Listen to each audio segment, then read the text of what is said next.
This is update for October 30, 2022, day 249 of the war, end of the date update.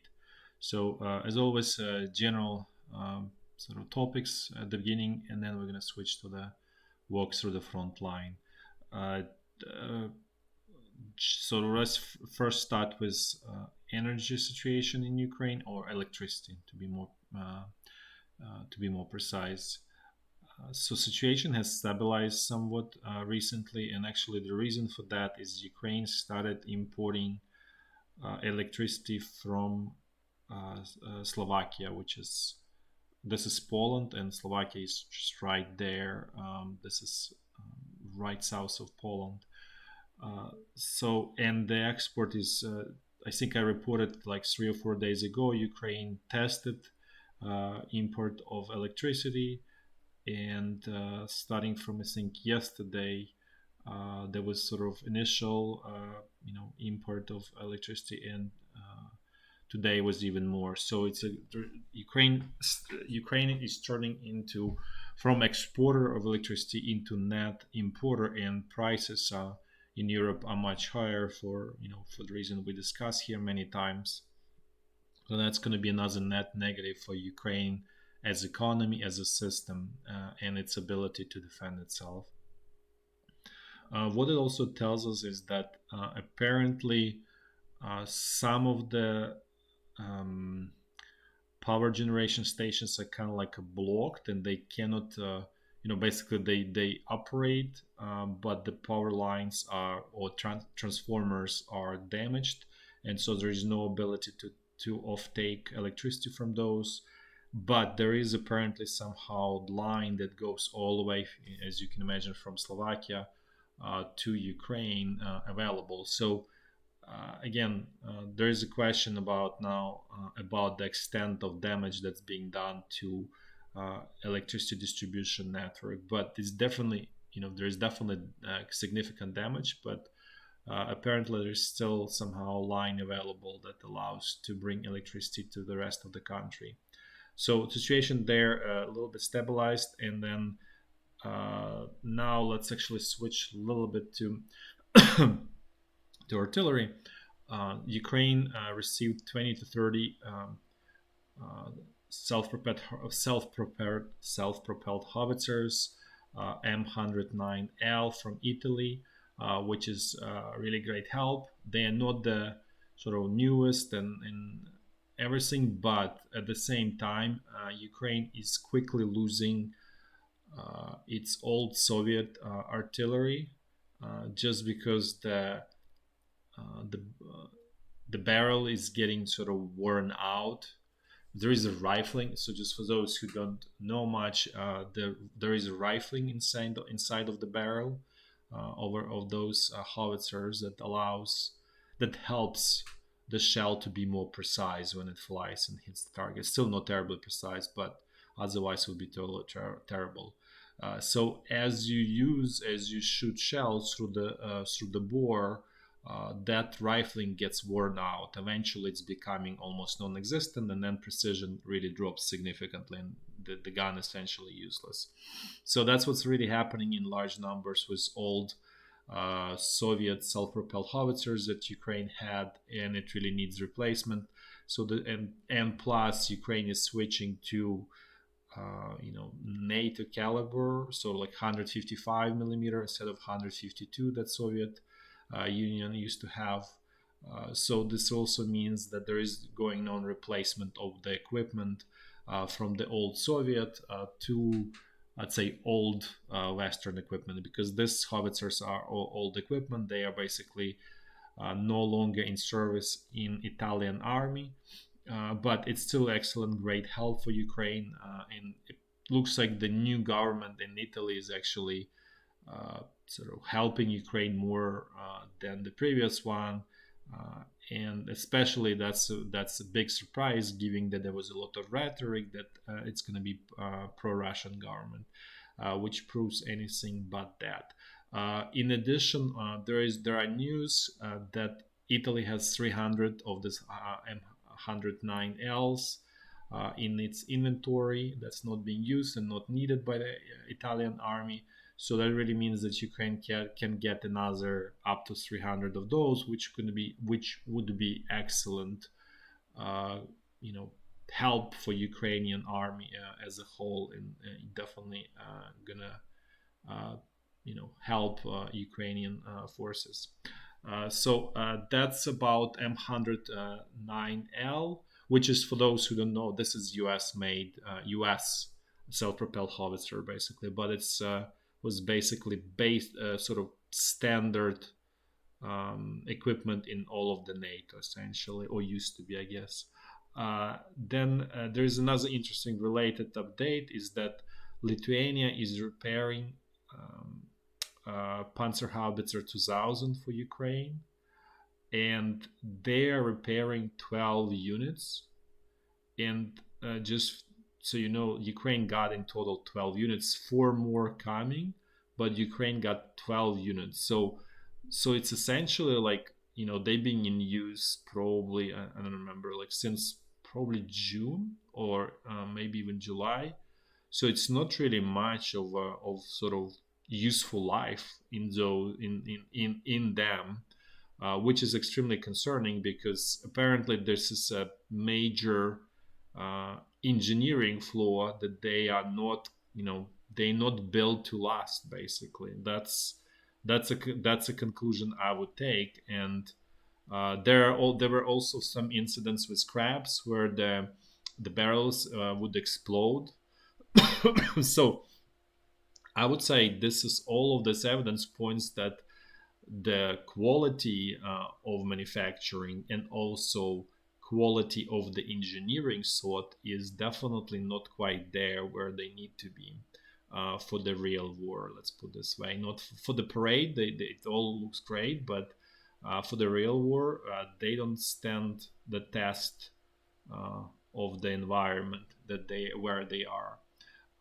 Then let's go back to Ukraine. So, and I mentioned about uh, the Russia essentially blocking export of Ukrainian grain since yesterday.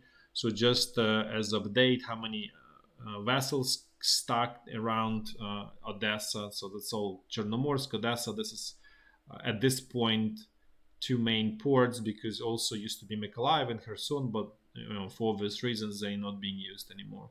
So there are around 200 vessels stuck there.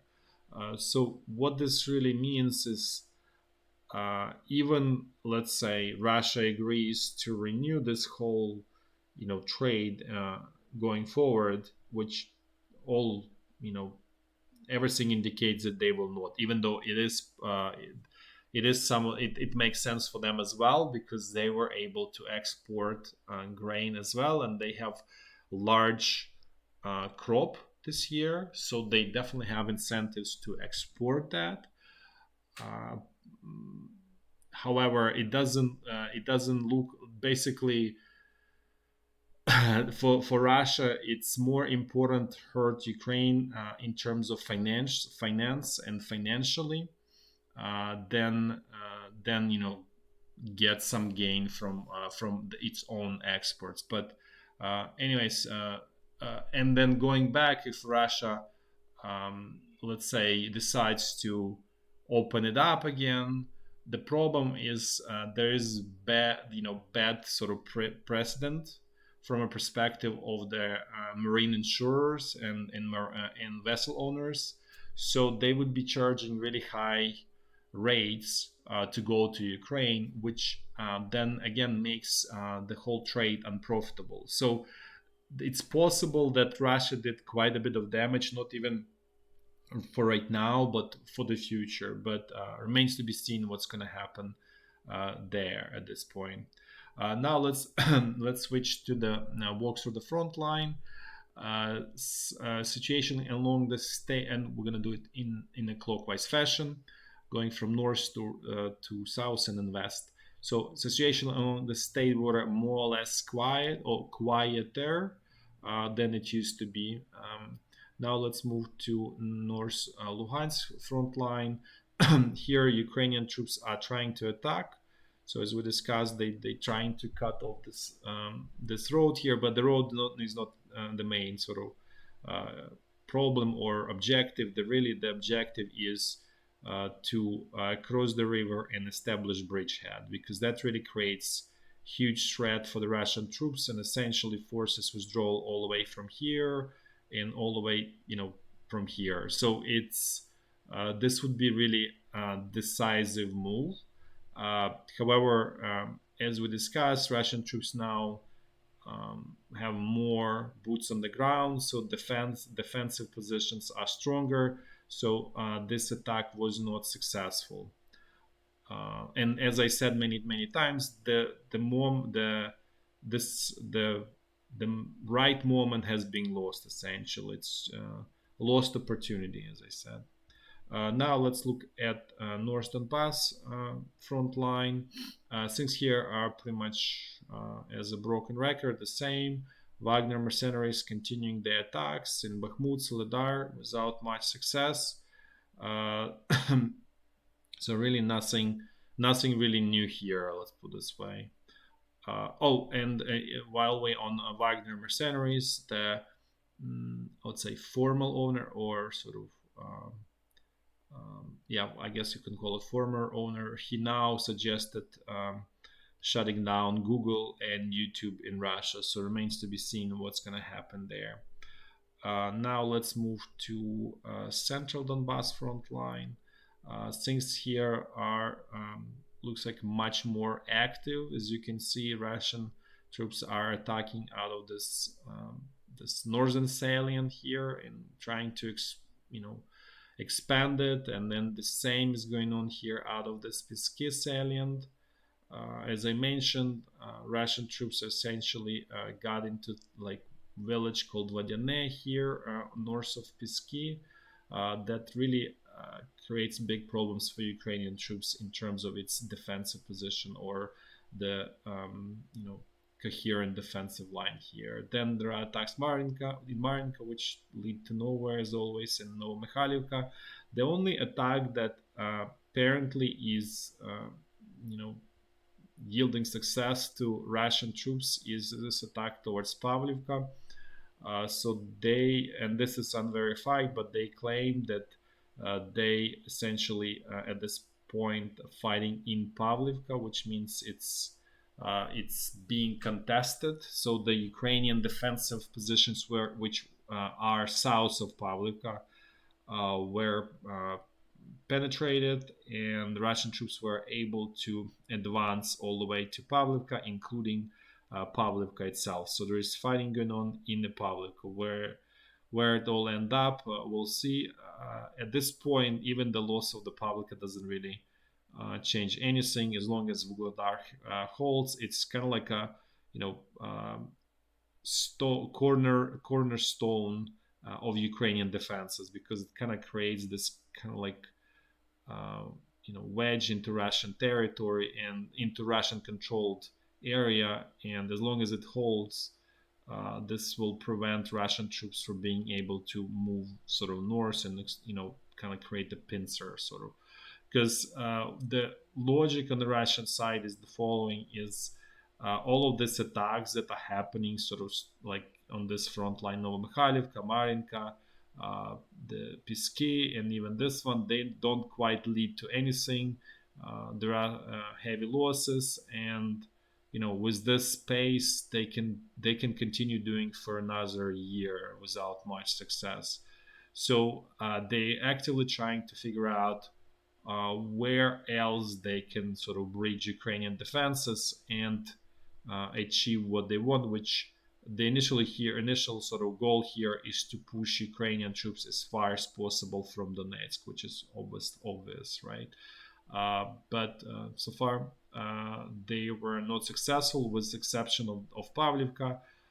At the same time, it doesn't look even the Ukraine looks like Ukrainian troops might be losing it. It's still kind of situation under control.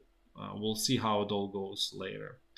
Now let's quickly check Zaporizhya front lines. Things here are more or less the same, with obviously Pavlivka is kind of like a crossover area, but otherwise everything is quiet.